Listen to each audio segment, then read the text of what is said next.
Halo kawan Gen Z di rumah, balik lagi sama aku di Kamar Gen Z where you can get cozy.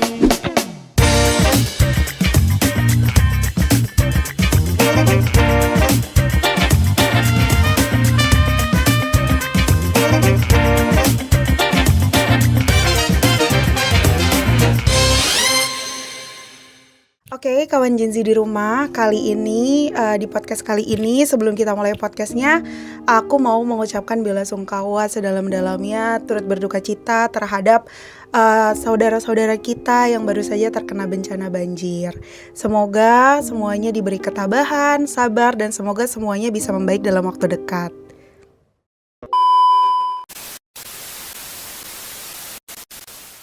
Oke, jadi hari ini aku kedatangan tamu yang sangat amat keren yang ada kaitannya juga dengan bencana yang baru terjadi. Yuk kita langsung aja kita sambut Kak Cika selaku Director Iris Generation. Yuk, ini agak canggung ya, soalnya sama direktur aku agak deg-degan, maaf ya kawan Gen Z di rumah. Nih sama Kak Cika. Halo kawan Gen Z, perkenalkan aku Cika Aprilia dari Direktur Eksekutif Indonesia Resilience. Teman-teman bisa kepoin IG kita Iris Generation. Nah, deg-degan banget sama direktur teman-teman. Kakak, aku panggilnya kakak atau ibu direktur ya? Kakak aja ya. Kakak aja. Kita masih sama-sama Gen Z. Tuh, Gen Z udah jadi direktur loh kawan Gen Z. Coba aku kapan ya? Nggak ada yang tahu. Oke Kak Cika, sebelum kita mulai aku mau dong kakak ceritain sedikit tentang diri kakak dan tentunya Indonesian Resilience Generation ke kawan-kawan Gen Z di rumah. Mungkin ada beberapa kawan Gen Z yang juga belum tahu. Mungkin aku akan jelasin mengenai IRES sendiri ya. Jadi IRES itu salah satu NGO di bidang resiliensi dan kebencanaan. Fokus kita ada banyak banget. Kita fokus ke pendidikan, kita fokus ke kesehatan, advokasi, konflik. Terus juga kita fokus kepada peningkatan kapasitas pemuda kayak gitu. Dan aktivitas kita banyak banget. Dan akhir-akhir ini kita lagi fokus riset mengenai perempuan di Pulau Pari, kerentanan dan perubahan iklimnya. Seperti itu. Ih, keren banget. Kak, oke, kan tadi kakak udah jelasin nih tentang si IRES atau Indonesian Resilience Generation. Aku boleh tahu nggak sih sedikit aja perjalanan karir kakak di IRES ini gimana? Kayak kok bisa di umur segini udah jadi director di suatu NGO yang cukup besar gitu loh kak? Oke, seperti ini agak berlebihan. Oh, nggak apa-apa, aku memang suka melebih-lebihkan sesuatu. Jadi gini, jadi Gen Z itu kan kita punya stepping stone sendiri ya. Kayak misalkan aku dari S1 antropologi di Undip. Kalau teman-teman tahu Universitas Diponegoro, S1 antropologi. Tahu dari magang dulu di IRES. Jadi kita nggak ada relasi orang tua ya untuk masuk IRES. Bener-bener independen teman-teman. Nah, ini lebih keren gak sih? Oke, lanjut Kak. Oke, waktu akhirnya pertama jadi di IRES tuh jadi staff intern program. Terus aku ikut di kegiatan advokasi di IRES. Salah satu peningkatan intervensi daerah kita itu di Kampung Bayam. Kalau teman-teman tahu Kampung Bayam. Ya, kami buat yang namanya akses pendidikan informal di sana selama 2 tahun lebih. Diangkat untuk menjadi karyawan program, head of program. Abis itu buat kegiatan Collab Ranger, tergabung dengan di bawah dari Kemenpora. Jadi kita salah satu mitra untuk membuat program pada saat itu Collab Ranger untuk peningkatan kapasitas pemuda di beberapa provinsi. Setelah abis jadi ketua pelaksana itu lanjut menjadi direktur IRES. Oke, agak cepat ya, tapi keren loh, hebat loh. Terus kak. Sebenarnya fokusku tuh lebih kepada antropologi sih. Pada saat itu aku bilang ke direktur lama aku kayak kita harus kayaknya melihat deh dari Collab Ranger tuh aku banyak merefleksikan. Kita tuh Indonesia itu rawan akan bencana, tapi kita punya pengetahuan tradisional, local knowledge yang nggak pernah kita olah, dan kita kayak perlu kelola itu gitu. Akhirnya di Collab Ranger di tahun 2024 itu kita kumpulin 150 pemuda nasional untuk konferensi, untuk melakukan yang namanya pemutaran video, discuss dan sebagainya. Akhirnya mereka sama-sama diskusi, mereka berelasi dan akhirnya tergabunglah Collab Ranger. Kalau teman-teman lihat di IG Collab Ranger itu sampai sekarang, dan itu salah satu yang menurutku aku merefleksikan, ternyata dalam bidang antropologi terus kita mix juga dengan praktisi kan, kita bekerja sama BNPB, kita bekerja sama dengan NGO lain, itu bisa loh menghasilkan program yang menurutku cukup lumayan keren kali ya. Seperti itu. Pantas jadi direktur, keren banget teman-teman. Public speaking aja keren banget kan? Enggak, ini nggak berlebihan ya, ini bener ya. Oke Kak, aku mau tanya nih, tadi kan ada bahas-bahas lah kayak IRES ini kan nggak cuma menangani bencana, tapi juga gimana sih pemanfaatan pemuda-pemuda di Indonesia ini. Nah, back to topic, aku mau tanya lagi, kan seperti yang kita ketahui ya teman-teman semua, akhir-akhir ini tuh kita dengar banyak banget bencana terjadi di Indonesia ya. Nah, kira-kira aku mau tahu nih, menurut kakak sebagai aktivis NGO, apa sih sebenarnya yang membuat kita tuh tiba-tiba ada bencana gitu? Apakah itu juga berdasarkan dari alam atau memang ada pengaruh yang lain? Sebenarnya bencana itu kalau kita ngomongin, kita dalam perspektif multi hazard kita tahu bahwa ada beberapa faktor dalam bencana alam maupun sebagainya. Ada yang namanya faktor geografis. Kita tahu Indonesia berada di kawasan cincin Asia Pasifik. Kalau Sumatera, kita berada di sesar besar Sumatera yang artinya memang daerah rawan bencana seperti itu. Lalu yang kedua ada faktor yang namanya klimatologis, perubahan iklim, cuaca, curah hujan tinggi dan sebagainya. Faktor ini yang sering kali dikaitkan oleh mungkin penguasa pada saat ini, klimatologis, geografis dan sebagainya. Dan terakhir adalah faktor antropogenik, yaitu manusianya sendiri. Misal kalau teman-teman di SD belajar, kalau kalian buang sampah ke sungai nanti banjir loh. Iya, nah, benar. dalam skala besar kita nggak pernah diajarin dari SD kalau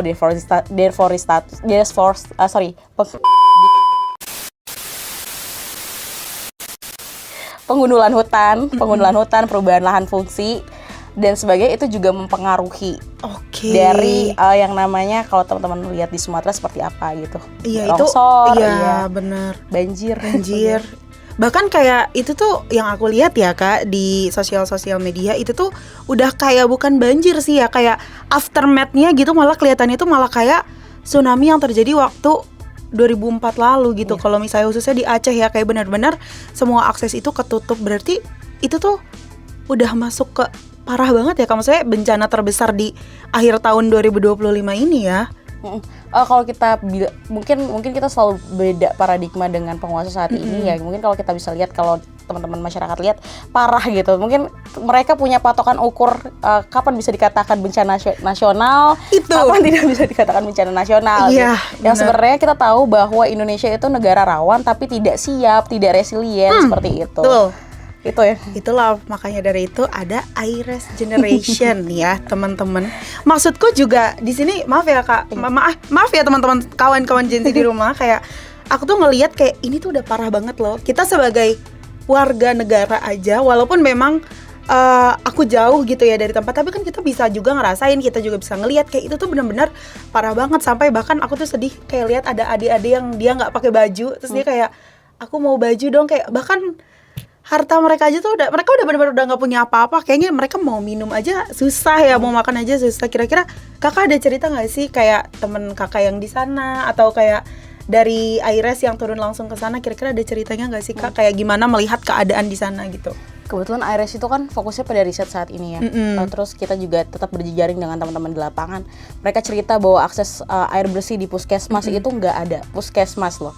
Akses layanan kesehatan itu nggak ada air bersihnya, seperti itu.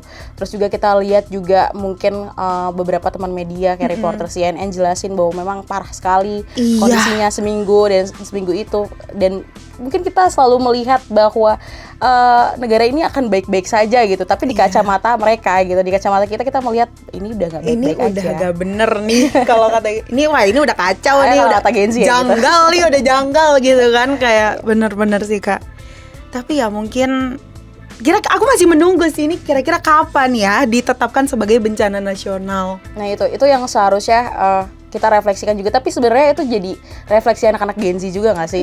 Kita udah punya kesadaran, sense of empathy untuk melihat, kayaknya emang udah nggak baik-baik aja, meskipun di framing bahwa baik-baik saja, bahkan menolak bantuan dari luar negeri. Iya benar, aku juga jujur itu aku kaget, kayak loh kenapa ditolak kalau misalnya dari kitanya juga belum mampu gitu loh, untuk memenuhi, untuk membantu gitu. Ya kenapa harus ditolak gitu loh.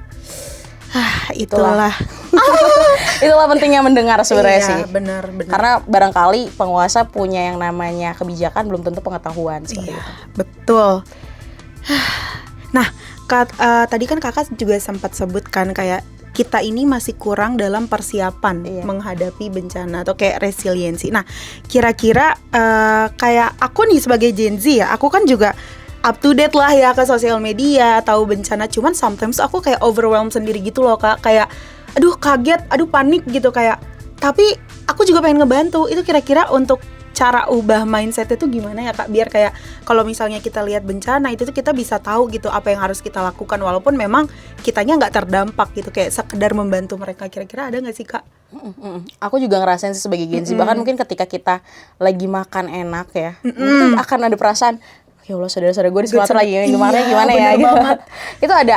Tapi kita perlu yang namanya juga memfilter sih, memfilter berita-berita di media. Terus juga kita perlu memfilter melihat juga apa yang memang ada di isi kepala kita. Karena kalau kita nggak punya bekal itu, yang ada kitanya sendiri nggak siap juga gitu untuk melihat itu. Benar. Seperti itu. Jadi kita semua harus punya yang namanya filter di dalam diri kita sih, apa yang bisa kita lihat gitu. Misalkan di jam berapa, aku biasa gini ngejeda. Kapan aku akan merasa cemas dari jam berapa sampai jam berapa. Misalkan dari jam 12 sampai jam 1 aku scroll media sosial tentang bencana, setelah itu aku nggak boleh cemas lagi. Kayak gitu. Atau mungkin ketika aku lagi makan, aku pengen fokus makan aja untuk ngeliat itu. Atau teman-teman kalau suka olahraga, yoga untuk kelola kecemasan itu kayak gitu sih. Gitu ya teman-teman Gen Z yang kayak aku. Karena aku tuh akhir-akhir ini juga ngerasa kayak overwhelmed gitu, kayak duh aku cuma bisa bantu donasi nih, tapi kayak rasa pengen ikut turun langsungnya tuh ada banget, cuman kayak keterbatasan akses. Bahkan kayak kalau misalnya mau ikut turun langsung kan kita juga nggak tahu kan kayak gimana caranya. Paling kita cuma diizinkan untuk donasi aja, karena kan memang akses kesananya juga susah ya Kak. Nah kalau dari IRAS ini sendiri kira-kira ngebuka nggak sih Kak kayak kita buka nih volunteer untuk datengin ke daerah-daerah bencana yang emang lagi parah banget atau kayak gimana, atau kayak hanya sekadar galang donasi aja, nah nanti kesananya hanya tim-tim IRAS-nya aja. Mungkin saat ini kita fokusnya yang tadi aku bilang ya, kita fokusnya lagi ke riset sih. Riset ya. Karena ekologi politik sekarang kan salah satu ya bencana alam ini kan kita lihatnya dalam kacamata ekologi politik. Iya. Dan itu nggak banyak banget yang sadar gitu. Mungkin kalau teman-teman NGO kayak Greenpeace mereka udah punya kesadaran itu. Iya. Nah kita melihat itu dalam kerangka belum banyak banget publikasinya mengenai itu. Jadi kita conference dan sebagainya. Tapi kita juga nggak menutup kemungkinan untuk turun ke lapangan langsung gitu. Meskipun kita juga berjejaring kayak misalkan dengan Humanis Project sama turun tangan dan sebagainya gitu. Pada respon ini memang cukup luas banget dan kita dengan SDM IRAS yang mungkinnya juga terbatas, kita akhirnya fokus ke beberapa tempat sih. Karena kita juga punya daerah intervensi di sini kayak misalkan di Jambu Klinik, ada di Petamburan, ada di Kampung Bayam dan sebagainya. Kayak gitu. Nah, gitu teman-teman ya. Kayak sebenarnya banyak akses ya kalau kita mau cari ya, kalau kita mau cari tahu. Kita juga sebenarnya dengan donasi itu juga udah cukup membantu kan ya kayak kadang tuh suka mikir juga kayak aduh cukup gak ya gue berdonasi gitu, kayak cukup gak ya, kayak kadang tuh gatel entah FOMO ya, kayak pengen ikutan turun karena ya itu benar, aku juga terlalu overwhelmed dan gak bisa ngefilter pikiranku sendiri. Ya padahal kita dengan apapun itu, sekecil apapun itu, ya itu sudah bisa membantu teman-teman di sana, saudara-saudara di sana ya Kak. Oke, kira-kira Kak Mas aku mau balik lagi ke direktur gitu kayak aku mau tanya nih Kak, kayak ada gak sih tips-tips untuk Gen Z gitu kayak dalam dalam menghadapi ketika terjadi bencana gitu, selain kayak apa nih yang bisa kita lakukan selain cuma update di sosial media atau donasi atau apa, kira-kira ada tips lainnya nggak sih Kak?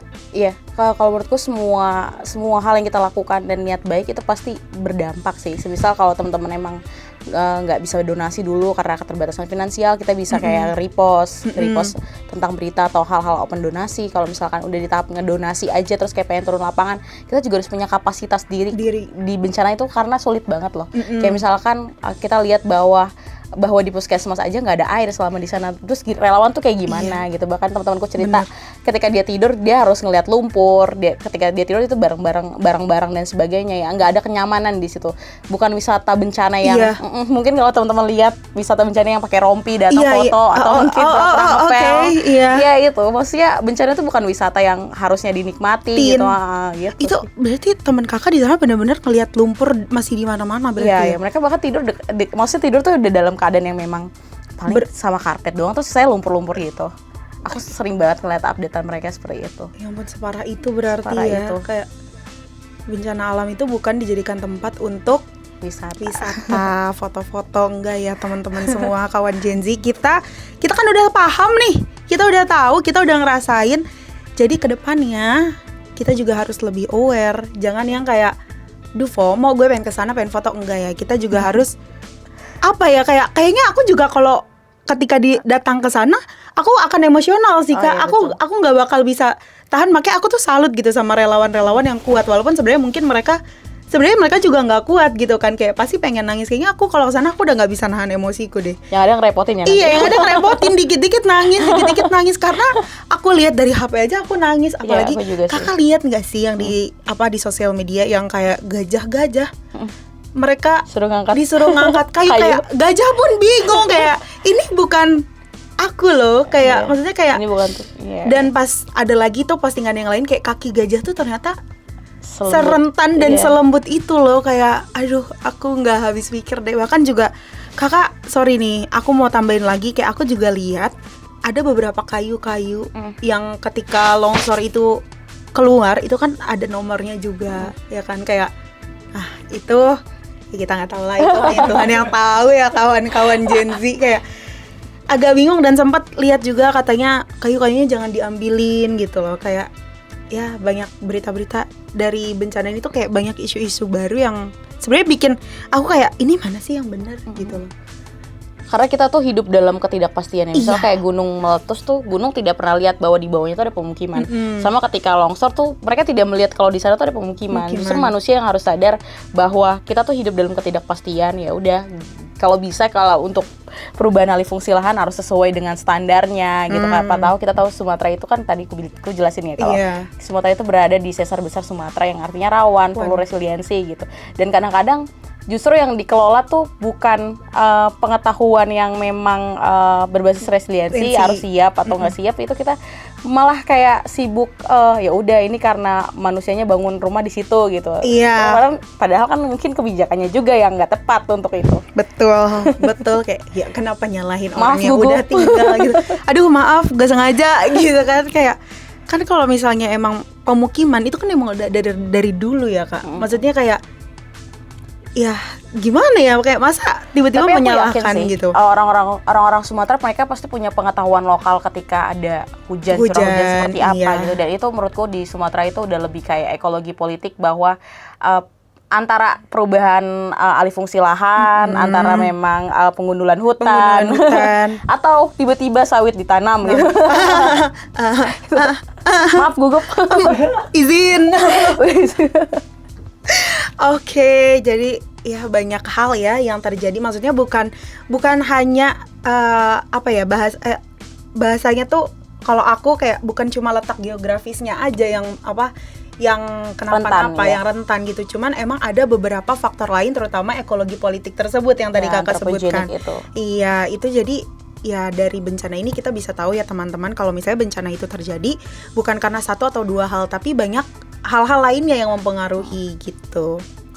Kakak ada kata-kata juga untuk Gen Z ke depannya sebagai kita kan bisa jadi ya ke depannya bisa jadi pemimpin gitu. Kita kan gak ada yang tahu. Mungkin kakaknya nanti bisa jadi kementerian apa, kan kita gak ada yang tahu gitu. Cuman kayak dari karena direktur langsung mencerok gitu. Dari direktur langsung mencerok banget ke kementerian gitu. Kan sekarang aja udah jadi direktur ya kan kawan Gen Z. Kayak gimana nih Kak, kita kan udah tahu ya keadaan Indonesia kayak gini. Kayak ada gak sih pesan-pesan untuk kawan Gen Z di rumah supaya bisa lebih resilience gitu ke depannya, bisa lebih siap gitu akan karena kita lagi-lagi hidup di atas ketidakpastian. Tadi aku jelasin sih, kalau kita hidup dalam ketidakpastian berarti kita harus siap menghadapi sesuatu hal yang tidak pasti. Misal kalau ini musim hujan ya udah harus siap jas hujan gitu. Kayak misalkan kita hidup di negara yang nggak baik-baik aja, kita harus bekalin pengetahuan seperti itu. Iya, jangan kosong-kosong banget ya teman-teman. Biar nggak gampang ditipu nggak sih? Biar nggak gampang ditipu, bener. Biar nggak gampang baca berita hoax, udah gitu aja. Ada lagi Kak? Aku rasa kawan-kawan Gen Z udah jauh lebih paham sih. Mereka tuh wah gokil sih, angkatan aku juga, angkatan kamu juga. Gen Z sekarang tuh hampir rata-rata mereka menyadari bahwa mereka hidup di dalam negara yang tidak baik-baik saja. Kita sebagai penerus bangsa jangan kabur dulu ya teman-teman, tapi mungkin kita bisa membantu negara ini menjadi lebih baik ya ke depannya.